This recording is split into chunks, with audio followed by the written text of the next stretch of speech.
Welcome back to another PFF Prospect Profile. Today we're talking about USC running back Ronald Jones, the highest graded running back in college in the 2017 season, and he's one of our favorites in this draft. Yeah, he's like the anti-Saquon Barkley. This guy is not a receiver, hasn't been any kind of a factor in USC's passing game, saw just 14 targets in 2017, catching 13 of them, dropped the 14th, saw 40 targets over the past 3 seasons. That's 18 fewer than Saquon Barkley had in 2017 alone. But where he makes up for that is running between the tackles. He is going to get the hard yards every single carry and earn exactly what's there to be blocked and a little bit extra. Yeah, he runs for a 200-pound back incredibly hard, runs through tackles, runs into initiates the contact. He's the type of guy who wants to have that contact. He doesn't run away from guys. He's not trying to shake you in the hole. He's trying to run through you.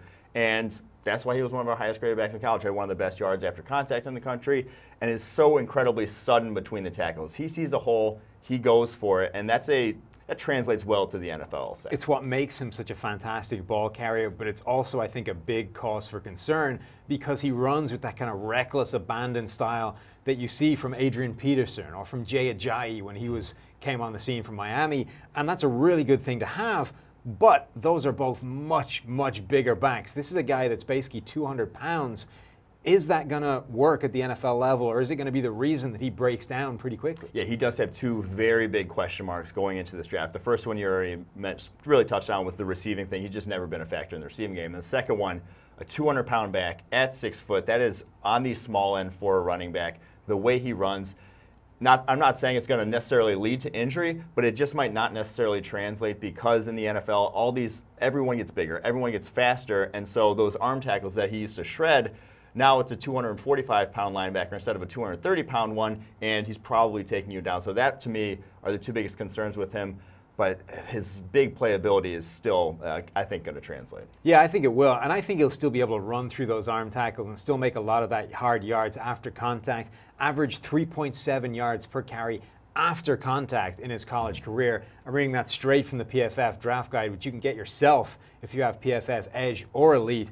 The concern for me is the fact that he's only 200 pounds. You know, it's easy to do that if you weigh 220. If you can bring more impact than those linebackers are able to sustain, I have concerns about whether you're going to be able to do that at 200 pounds and still stay durable.